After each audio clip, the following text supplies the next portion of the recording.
और चाहिए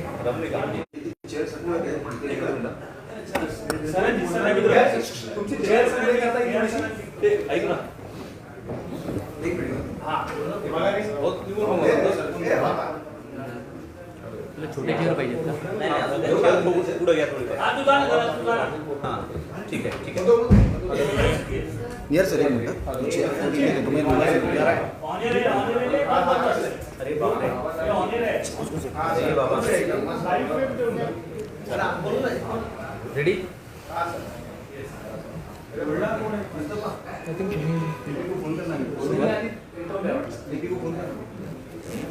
बिंदू माधव ठाकरे बाळासाहेबांचे सर्वात ज्येष्ठ पुत्र, त्यांचे चिरंजीव ॲडव्होकेट निहार आज त्यांनी मुख्यमंत्र्यांची चर्चा करण्यासाठी आणि मुख्यमंत्र्यांना शुभेच्छा देण्यासाठी नंदनवन या बंगल्यावर त्यांच्यासाठी आले होते. जवळजवळ अर्धा पाऊण तास जी काही चर्चा झाली त्याच्यामध्ये एक गोष्ट चांगल्या पद्धतीने दिसली. ते स्वतः ॲडव्होकेट आहेत, त्यांची लीगल एक फर्म आहे आणि त्यांनी सांगितलं की माझ्या आजोबांचं जे काही काम चालू आहे त्यासाठी लागणारी माझी फर्म किंवा माझी जी टीम आहे ॲडव्होकेटची ती मी करायला त्यासाठी उत्सुक आहे.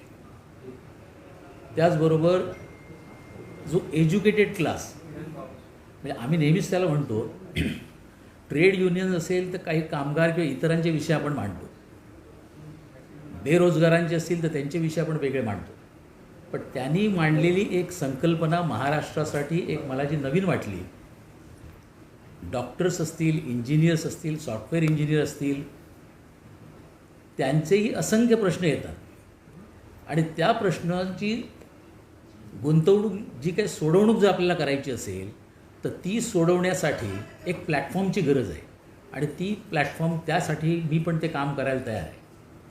त्यांचे असंख्य मित्रमंडळी आहेत. त्यांनी लहानपणापासनं शिवसेना प्रमुख जे काम करत आहेत ते बघत आलेले आहेत. या सर्व संकल्पनेतनं महाराष्ट्राच्या प्रगतीसाठी आणि माननीय मुख्यमंत्री एकनाथजी शिंदे, डेप्युटी CM आमचे फडणवीस साहेब हे जे काही प्रयत्न करत आहेत महाराष्ट्रासाठी त्याच्यामध्ये यांचं पण एक योगदान मोलाचं ठरू शकेल. आजपर्यंत जे प्लॅटफॉर्म बनले, युवक असेल, युवती असेल, विद्यार्थी असतील, महिला असेल, प्रत्येक पक्षाने एक कुठेतरी असा प्लॅटफॉर्म तयार करत आले, पण या पद्धतीचा प्लॅटफॉर्म पहिल्यांदा तयार होताना दिसला आणि त्यामध्ये एज्युकेटेड अशा पद्धतीने आलेली व्यक्ती आली तर त्यांचं वेलकम करणं आणि त्यांनी स्वतःहून जे सांगितलं की मला हे काम करायला आवडेल पक्षासाठी किंवा तुमच्या पक्षाला जी मदत लागेल लीगल फर्मची वगैरे ती मी स्वतः करेन, अशा पद्धतीने त्याने आज विषय मांडलेला आहे.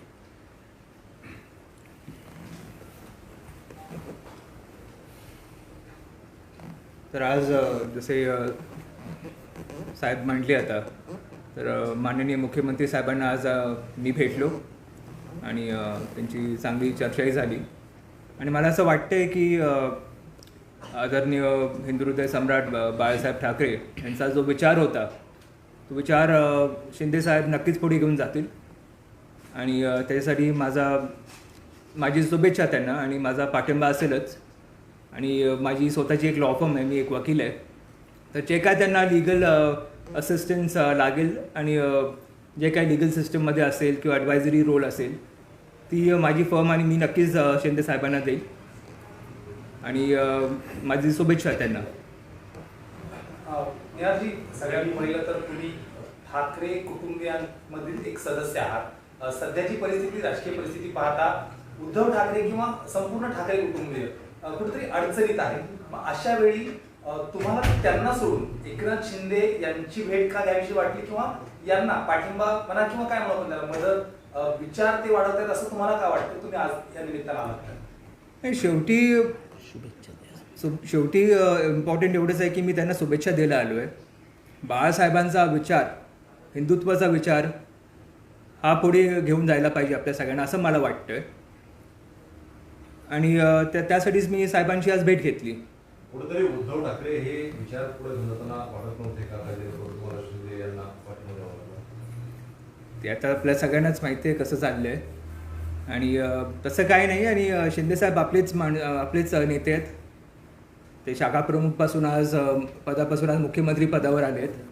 तर असं काही नाही की मी दुसऱ्या पक्षाच्या कोणत्या नेत्याला भेटायला गेलो, तर मी आपल्याच नेत्याला भेटलो आहे मी.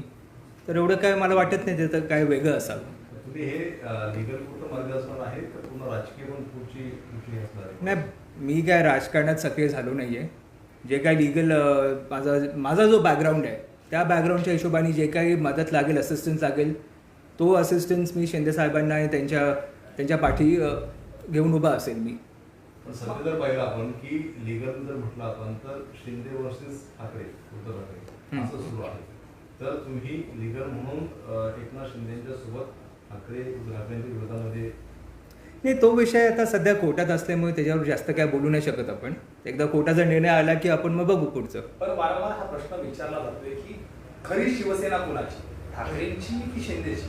तुम्हाला वैयक्तिक असं काय वाटतं? कारण ज्या पद्धतीनं आता सगळं राजकीय पेच आहे आणि त्यावेळी म्हणजे तुम्ही शिंदेकडे आलाय, तर खरी शिवसेना कोणाची हा प्रश्न जो आहे त्याबद्दल तुमचं काय? नाही, कसं आहे, शिंदे साहेबांकडे आलो म्हणजे त्यांना मी शुभेच्छा द्यायला आलोय. आणि खरी शिवसेना तीच शिवसेना जी बाळासाहेबांचा विचार पुढे घेऊन जाईल, ती खरी शिवसेना. याला लागूनच एक मुख्यमंत्र्यांना भेटलाय उपमुख्यमंत्री देवेंद्र फडणवीस यांच्याशी काही बोलणं झालंय का? कारण म्हणजे अगदी नात्यात जरी बघायचं झालं तरी हर्षवर्धन पाटील जे त्या ठिकाणी म्हणजे चांगले नेते आहेत ते देखील तुमचे हे आहेत, त्यामुळं त्यांच्याशी काही बोलणं झालंय का? त्यांच्याशी भेटणार आहात का शुभेच्छांसाठी देखील? देवेंद्र साहेबांना आम्ही भेटलो आहे, त्यांना शुभेच्छा दिली आहे, आधी भेटलो आहे. आणि आता जेव्हाही आता त्यांना भेटायची संधी भेटेल त्यांना आम्ही शुभेच्छा देऊच. हर्षवर्धन पाटील बीजेपीचे नेते आहेत, त्यांचा काही सल्ला घेतला का तुम्ही या प्रकरणात? नाही, इथे मी काय फक्त शुभेच्छा द्यायला आलो आहे. तर त्याच्यासाठी म्हणजे मी काय राजकारणात येत नाही आहे, मी काय राजकारणामध्ये सक्रिय होत नाही आहे. पण स्मिताताईंनी सह्याद्रीवर हे वाक्य बोललं होतं की 8 दिवसात गुड न्यूज मिळेल. ती आता त्यांनाच विचारा काय म्हणजे त्याचा अर्थ होऊ शकतो. ज्या बाळासाहेबांनी शिवसेना वाढवली, मोठं वटवृक्ष झालं, मात्र आज एक उभी दरी आपण पाहतोय, शिंदे गट किंवा उद्धवजींचा एक गट. कसं पाहता या सगळ्या गोष्टींकडे आपण? एक शिवसेना म्हणून जी सध्याची परिस्थिती आहे, शिवसेना एकदम खडतर वातावरणात चाललेली आहे, कसं पाहता आपण? काय वाटतं? नाही, चॅलेंजेस आणि हे सगळे शिवसेनेला काही नवीन नाही आहेत. ते आधीच्या काळापासून पण सगळं होत आलं आहे. आणि एक शिंदेसाहेब बाळासाहेबांचा विचार घेऊन पुढे आता सगळं वाटचाल करतील त्याचा विश्वास आहे मला. आपला विश्वास जास्त करून शिंदे साहेबांवर दिसतो, पण पक्षप्रमुख म्हणून उद्धव ठाकरे देखील दुसरीकडे शिवसेना ही माझी, त्यांच्यावर आपला विश्वास नाही आहे का? नाही, कसं आहे, मी आधीच म्हटलं हे जे लिगॅलिटीज आहेत ते आता कोर्टासमोर आहेत म्हणून त्याच्यावर जास्त काय मला आता बोलायचं नाही. कारण मी सुद्धा एक वकील आहे. ते जे काय प्रश्न कोर्टासमोर आहेत त्याच्यावर मी काही जास्त बोलू नाही शकत आणि ते योग्यही नाही आहे. आता सगळ्यात महत्वाचं आहे की शिंदे विरुद्ध ठाकरे असा हा संघर्ष सुरू आहे. लिगल म्हणून तुम्हाला शिंदेच्या बाजूने गेल्यानंतर कुठेतरी ठाकरेंच्या विरुद्ध भूमिका बदलणार आहे, तर ती भूमिका तुम्ही घेणार का? जे आता फक्त आपण लिगल म्हटलं ते लिगल म्हणजे हाच एक मुद्दा नसतो. असे बरेच लिगॅलिटीज एका पॉलिटिकल पार्टीजला एक लिगल सेल असतो. आता मी नाही म्हणत आहे की मी राजकारणामध्ये येऊन सक्रिय होऊन त्यांना सपोर्ट करतो आहे. एक लॉ फर्म म्हणून जे काही कोणताही लिगल विषय होऊ शकतो तो फक्त पॉलिटिकल असेल किंवा असं नाही, तो एम्प्लॉयमेंटला घेऊन असेल, कुठे कोणत्या तरी लॉला घेऊन इंटरप्रिटेशन असेल, जे काय लिगल लागेल त्यांना मदत ती आम्ही करायला तयार आहोत. एक वेगळा मुद्दा गेल्या अनेक वर्षांपासून, खास करून जसं तुम्हाला राजकीय किंवा इतर सामाजिक जीवन कळते, तुम्ही शिवसेना, ठाकरे कुटुंबीय या सगळ्या गोष्टी तुम्ही जवळून बघत आलाय. ही पहिली वेळ नाही की कुठला तरी एक मोठा गट बाहेर पडलाय. छगन भुजबळ, नारायण राणे, याबरोबरच राज ठाकरे जे की स्वतः देखील ठाकरे आहेत, ही सगळी लोक बाहेर पडतायत. परवा 2 दिवसापूर्वी एक मुलाखतीमध्ये राज ठाकरेंनी सांगितलं होतं की कौटुंबिक हस्तक्षेप वाढल्यामुळे मी देखील बाहेर पडलो. तुम्हाला सगळं काय वाटतं? कारण घरातनं देखील बघितलं शिंदे बाहेर पडण्याची कारणं तीच होती असं वाटतं सगळी जुनी. हे कसं आहे, मी पर्सनली राजकारणामध्ये नसल्याने ते काय इंटरनल जे काय होत असेल ते मला काय जास्त त्याची कल्पना नाही आहे, तर त्याच्यावर मी काही जास्त बोलू नाही शकत. आणि जसं मी म्हटले, मी इथे फक्त एका शिवसेनेच्या नेत्याला भेटायला आलेलो, जे आता माननीय मुख्यमंत्री आहेत, आणि त्यांना मी भेटून त्यांच्याशी चर्चा करून त्यांना माझी शुभेच्छा दिली आहे. भास्कर साहेब, तुमचा एक प्रश्न आहे. कुठेतरी शिवसेनेमधला हा संघर्ष आहे. ठाकरे कुटुंबाला सोबत घेऊन कुठेतरी ठाकरेंना हा चेक देण्याचा किंवा त्यांना एक पुढं हे करण्याचा प्रयत्न आहे का? बिलकुल नाही. खरं म्हणाल तर शिवसेना प्रमुखांना जी नातवंड आहेत, त्या नातवंडामधलं सगळ्यात मोठे वयाने असलेले निहार आहेत. त्यानंतर ऐश्वर्य आहे, दुसरा पण आहे, त्याच्यानंतर आदित्यजी आहेत, त्यांचा दुसरा भाऊ तेजस आहे. हे यापूर्वीच याच्या प्लॅटफॉर्मवर कुठेतरी यायला हवे होते. शिवसेना प्रमुखांचं जेव्हा आपण म्हणतो, शिवसेना ही शिवसेना प्रमुखांचे विचार पुढे घेऊन जाणारी आणि शिवसेना प्रमुखांच्या घरातील व्यक्ती जर या पुढे आल्या आणि महाराष्ट्राला मार्गदर्शन करत असतील त्यांचे विचार पुढे घेऊन जाण्यासाठी, तर त्याच्यात काय गैर आहे? राहिली गोष्ट, हे आत्ताचं फक्त एक कारण आहे की यावेळी काही आमदार बरोबर निघून गेले, काही खासदार निघून गेलेत, म्हणून आपल्याला असं वाटत असेल. पण निहार ह्यांनी यापूर्वीच प्लॅटफॉर्मवर यायला हवं होतं वयोमानाप्रमाणे, असं मला वाटतं. ते येऊ दिलं जात नव्हतं का? कुठेतरी म्हणजे ज्यावेळी उद्धव ठाकरे हां शिवसेना प्रमुखांचा विचार त्यांच्या घरातील व्यक्ती, ज्येष्ठ व्यक्ती कोण घेऊन जाणार नाही तर कोण घेऊन जाणार? आणि असं कोणाला एकालाच काय दिलं आहे का की ज्या पद्धतीने तुम्ही जर एकच कोणतरी व्यक्ती त्या घरातली आपले विचार घेऊन जाईल? आज शिवसेना प्रमुखांना पण 3 मुलं आहेत. बिंदू माधव आहेत, जयदेव आहेत, उद्धवजी आहेत. आणि हे विचार, हे खरं म्हणाल तर ते सगळ्यांचंच आहे. वडील म्हणून प्रत्येकाचाच त्यांच्यावर एक हक्क राहतो, नातू म्हणून त्यांचा प्रत्येकाचा हक्क राहतो. ते माझे आजोबा आहेत, त्यांचे विचार आहेत, त्यांचं हिंदुत्व आहे, मी का पुढे घेऊन जाऊ नये, मी का काम करू नये, असं वाटणं साहजिक आहे. याच प्रश्नाचं उत्तर याची तुमच्याकडून की आदित्य ठाकरे किंवा तेजस ठाकरे ऍक्टिव्हली दिसतात, सगळीकडे दिसतात राजकारणात, उद्धव ठाकरे देखील दिसतात. तुम्ही इतक्या दिवस कधी दिसला नाहीयेत, आज थेट दिसताय ते एवढा मोठा गोंधळ सुरू असताना शिंदे गटाला शुभेच्छा देण्यासाठी किंवा तुम्ही जसं म्हणता असं तुम्ही का आला नाही? माझं कॉन्सन्ट्रेशन हे आधीपासून लॉवरच होतं. तर मी माझी लॉची डिग्री झाल्यावर मी प्रॅक्टिस केली लॉची. त्यानंतर माझा स्वतःचा पक्ष काढला, विस्लेजस लॉ प्रॅक्टिस. हे आता 5 वर्षापासून ही माझी लॉ फर्म आहे. आता 5 वर्ष कंप्लीट होतील, तर मी लॉमध्येच माझं लक्ष दिलं आहे. तर पण मग परत तोच मुद्दा आहे की ती संधी तुम्ही घेतली नाही की तुम्हाला मिळाली? त्याच्यामध्ये मी आपल्याला एक सांगू इच्छितोय. लहान असताना बिंदू माधव यांचं निधन झालं. थोडा एक प्रत्येकाला वडिलांचं छत्र जेव्हा कमी होतं, तो माणूस थोड्या याने मागे राहतो. आज त्याच्यामध्ये ते स्वतः लॉ फर्म त्यांनी काढली, एज्युकेशन झालं. आत्ता रिसेंटली खरं म्हणाल तर त्यांचं लग्न पण झालं आहे काही कालापूर्वीच, 3-4 महिन्यापूर्वी, 6 महिन्यापूर्वी लग्न झालं आहे. आज त्या जबाबदारीतनं आल्यानंतर त्यांनाही वाटत असेल की माझ्या आजोबांचं जे काम आहे, माझ्या पणजोबांचं काम आहे, प्रबोधनकारांनी जे काम केलं आहे, शिवसेना प्रमुखांनी जे काम केलं आहे, तर ते का आपण त्याच्यामध्ये सहभाग घेऊ नये? याचा अर्थ असा होत नाही की राजकारणात येणं म्हणजे फक्त आमदार होणं, खासदार होणं, मंत्री होणं म्हणजे जर ते लोक समाजकार्य करतील. शिवसेना प्रमुख कधीच कुठचं पद घेतलं नाही. शिवसेना प्रमुखांनी आजपर्यंत मंत्री होण्यासाठी कुठे झडपड केली नाही, तर त्यांनी ती करण्याची गरज नाही. त्यांचं जे समाजकारण आहे, शिवसेना प्रमुखांचे विचार हिंदुत्वाचे असतील, त्यांचं समाजकारण आहे. बेरोजगारांना नोकऱ्या मिळवून द्या, ह्या मुंबई शहरातल्या त्यांना रोजगार मिळवून द्या. त्याबरोबर त्यांनी जो प्लॅटफॉर्मचा विचार केला, मगाशी मुख्यमंत्र्यांशी बोलताना त्यांनी एक प्रामुख्याने विचार मांडला, माणूस एज्युकेटेड होतो म्हणजे काय होतं? डिग्री मिळाली, पोस्ट ग्रॅज्युएशन घेतले, पण त्याचे प्रश्न सुटलेत का? आणि हे प्रश्न त्याला असंख्य वेळी येत असतात. एखादा इंजिनियर होतो, डॉक्टर होतो, आपल्याला असं वाटतं डॉक्टर झाला म्हणजे त्या घरातले सगळे प्रश्न सुटले. नाही सुटले, त्यालाही त्याच्यानंतर प्रोफेशनमध्ये प्रश्न येतात.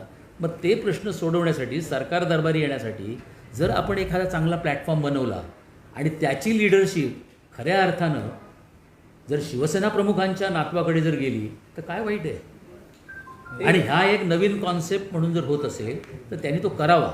आणि त्याच्यासाठी आम्ही पक्ष म्हणून विचाराल, आणि हा पक्ष शिवसेनेचाच आहे, ही शिवसेनाच आहे.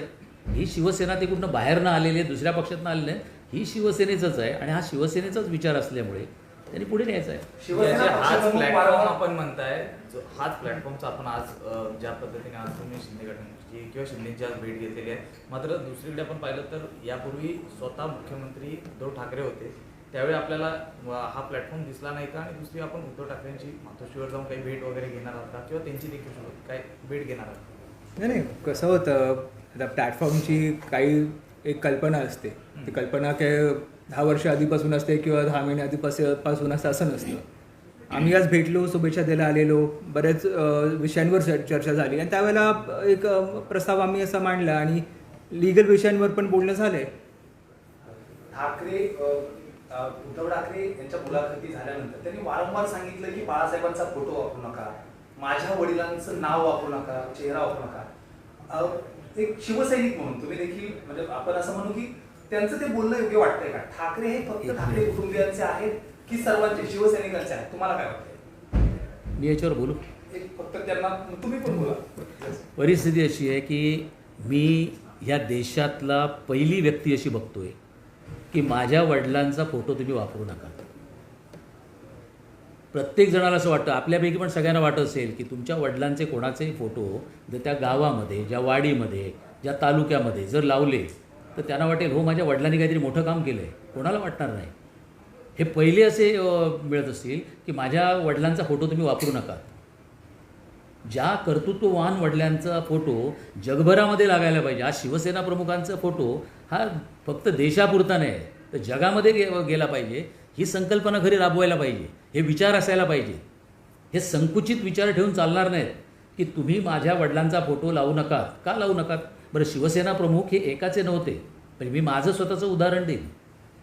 मी शिवसेनेमध्ये एक 40 ते 45 वर्ष मी त्या पदांवर राहिलो. म्हणजे विद्यार्थी सेनेपासनं भारतीय कामगार सेना आणि नंतर 48 वर्ष होईपर्यंत.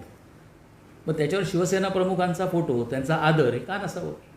मी कैलासवासी दत्ताजी साळवींचं आपल्यासमोर एक उदाहरण देईन. मी त्यांच्या देवाऱ्यात बघितलेलं आहे दत्ताजी साळवींच्या की त्यांचा कलश जो होता त्या कलशाबरोबर शिवसेना प्रमुखांचा त्यांनी फोटो ठेवला होता त्या देवाऱ्यामध्ये. म्हणजे ते पूजा करायचे. लोक एवढे मानणारे त्यांना आहेत तर त्यांच्यावर तुम्ही सांगतात माझ्या वडिलांचा फोटो लावू नका. ही एक अजीब गोष्ट आहे. म्हणजे विचार करण्याच्या पलीकडची आहे. नेहा जी, आज आप ठाकरे परिवार से संबंध रखते हैं. आज आपने जो है मुख्यमंत्री शिंदे साहब से मुलाकात की है, ये किस तरह की मुलाकात रही है? ये राजनीति की तरफ कदम बढ़ रहे हैं आपके या फिर एक कैजुअल मुलाकात हुई? जी नहीं, बिल्कुल नहीं. मैं राजनीति में सक्रिय हो नहीं रहा हूँ. शिंदे साहब हमारे नेते हैं, शिवसेना के नेते हैं. आज वो मुख्यमंत्री है तो उन्हें मैं शुभेच्छा देने आया था, उन्हें बधाई देने आया था. और उस वक्त हमारे काफ़ी मुद्दों पे चर्चा हुई थी और मैंने उनको ये भी कहा था कि मेरा जो लीगल बैकग्राउंड है, मेरी जो लॉ फर्म है, तो उनको एक जो भी लीगल असिस्टेंस जब भी लगेगी वो किसी भी मुद्दे पे हो सकती है, तो मेरी फर्म है और हम देने के लिए तैयार है. इसके अलावा और कुछ कोई पॉलिटिकल एंगल नहीं है इसमें. अभी शिंदे साहब मुख्यमंत्री बने हैं, असली शिवसेना किसके पास है ऐसा मानते हैं क्या? ये सब चीज़ें कोर्ट के सामने है तो उस पर हम बोल नहीं सकते. अच्छा, आपकी जो लॉ फर्म है, आप कह रहे हैं कि आप मदद देंगे शिंदे साहब को लॉ फर्म के जरिए. अगर उद्धव ठाकरे साहब के खिलाफ जो है केस लड़ना पड़ जाए आपको, तो क्या उसके लिए भी आप तैयार हैं? नहीं, वैसी बात नहीं है. यहाँ पे जो कुछ ऑलरेडी हो रहा है कोर्ट में, वो जो चैनल्स में से डिसाइड हो रहे हैं वो वैसे ही चलेगा और कोर्ट के सामने ये मैटर है. और यही एक एंगल नहीं है ना. लीगल असिस्टेंस काफ़ी एंगल से हो सकता है, काफ़ी विषय पे हो सकता है. सो जो भी लगेगा, जो भी इसके कॉन्स्टिट्यूशनल ओपिनियंस हो या कोई भी किसी तरह के एडवाइजरी हो, इतने गवर्नमेंट ऑर्गेनाइजेशंस होते हैं, तो जो भी कभी भी मैं कर सकता हूँ या फिर मेरी टीम कर सकती है हम करेंगे.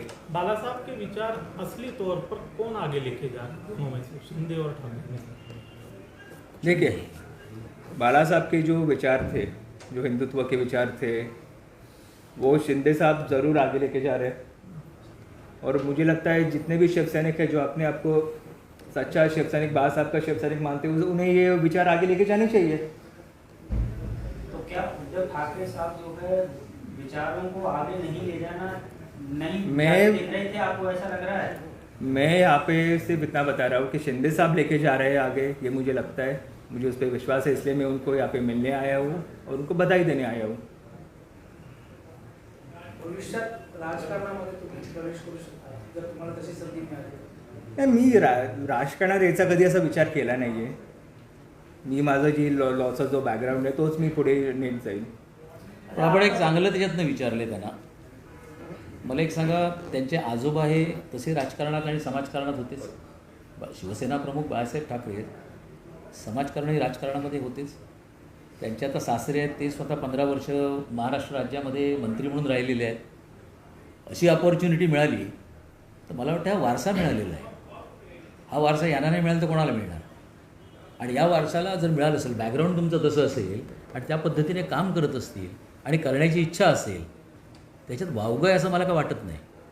त्यांची आता इच्छा नाही आहे हे त्यांनी स्पष्ट बोलून दाखवलं आहे. आणि दुसरी गोष्ट, आपण त्यांना सगळे जरी प्रश्न विचारलेत तरी कोणाच्या विरोधात लढण्यासाठी कोर्टामध्ये त्यांची फर्म आणलेली नाही आहे.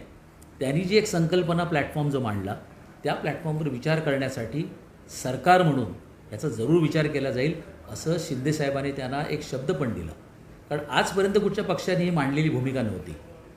आणि राहिली एक गोष्ट, त्यांचं शिवसेना प्रमुखांच्यावर असलेलं प्रेम, यापूर्वी स्पष्ट म्हणालो की यापूर्वी ते यायला हवे होते, आले नाहीत. वेळ झालेला आहे पण भरपूर उशीर झालेला नाही आहे. ते आज आपल्या माध्यमातून महाराष्ट्रासमोर आलेत, काम करण्याची इच्छा दाखवली आहे. काय माहिती शिंदेसाहेबांनी त्यांना त्या पद्धतीने जर ही दिली, मग ताकद दिली तर याच्यातनं काहीतरी नवीनही निघू शकतं आणि चांगल्या लोकांना त्यातनं मदत होऊ शकते. जसं शिवसेना प्रमुख नेहमी म्हणायचे की 80% समाजकारण आणि 20% राजकारण. कदाचित ॲडव्होकेट निहार हे चालू ठेवतील, समाजकारण फक्त हे त्याच्यामध्ये चालेल असं मला वाटतंय. निहार जी, क्या आपको लगता है कि जो मिसअंडरस्टैंडिंग हुई या आप कह रहे हैं कि बाला साहब ठाकरे के विचार आगे नहीं जा रहे थे तो इसलिए शिंदे साहब अलग हुए, वो आगे बढ़ रहे हैं, क्या अगर दोनों में आपस में बैठकर बातचीत हो तो दोनों को आपस में एक साथ आना चाहिए? आपको कुछ लगता है ऐसा? तो सबसे पहले तो मैंने ऐसा नहीं कहा कि कोई उनके विचार आगे नहीं लेके जा रहा है. मैंने इससे इतना कहा कि शिंदे साहब ज़रूर आगे लेके जा रहे हैं. और मैं पॉलिटिक्स में हूँ नहीं, मैं राजकारण में हूँ नहीं, तो जो बातें उनके बीच में होनी चाहिए, तो पॉलिटिकल लीडर्स के बीच में होनी चाहिए, उसके बारे में मैं कमेंट कर नहीं सकता. तो जो भी मैंने पहले ही मेरा स्टैंड क्लियर किया है, मैं पॉलिटिक्स ज्वाइन नहीं कर रहा हूँ. जो भी लीगल बातें होती है मैं मेरे लीगल फर्म को आगे लेके जा रहा हूँ. जो भी लीगल तरीके से जो असिस्टेंस हो सकती है वो मैं ज़रूर करूँगा. आपकी ठाकरे परिवार से कब से जो है बातचीत नहीं है या संबंध नहीं है, कुछ ऐसा है? बिल्कुल नहीं. हमारी तो बातें जब भी हम मिलते हैं एक दूसरे को तो बातें तो ज़रूर होती है, ऐसा तो कुछ नहीं है. निहार जी, आपका पूरा बचपन ठाकरे परिवार में बीता है. अगर आज बाला साहब होते, सामने देखिए आप लोग होते, तो इन स्थितियों को किस तरह से देखते हैं? क्योंकि उनके हाव भाव विचार, उनकी सारी वाणी से आप लोग अच्छी तरह से परिचित थे. किस तरह से देखते हैं? कहीं ना कहीं बात तो थोड़ी सी चंबो जरूर लग रही है. ये तो हाइपोथेटिकल सिचुएशन हुआ, तो इस पर हम क्या बात करेंगे. जो बात उद्धव जी ने कही, तस्वीर मेरे पिता की इस्तेमाल नहीं करनी चाहिए, आप क्या जवाब देंगे? ये सबसे पहले जहाँ तक बाला साहब ठाकरे के तस्वीर के बारे में जो विषय है वो तो आज नहीं है ना. लाइक जब बाला साहब थे तब से लोग इस्तेमाल कर रहे हैं, उनकी पूजा कर रहे हैं, उनका फ़ोटो भगवान के साथ में रखते थे, ये हम सबको पता है. तो ये आज कोई कर नहीं रहा है. और बाला साहब जैसे पुरुष होते हैं या फिर अंबेडकर साहब जैसे पुरुष होते हैं, इनके फ़ोटो तो कोई भी इस्तेमाल कर सकता है, तो उसमें तो कोई गलत नहीं है. धन्यवाद. अब तक आपका फाइनल है, मतलब पॉलिटिक्स में भी नहीं है. हम लोग तो वो लाइन बना के आए थे कि आप सगळ्यात मोठी गरज असतो मतलब किरण जी के साथ आ रहे थे, मतलब 2 मिनट दिया. Thank you. आपका सर नंबर मिल सकता है? एक साइड हाँ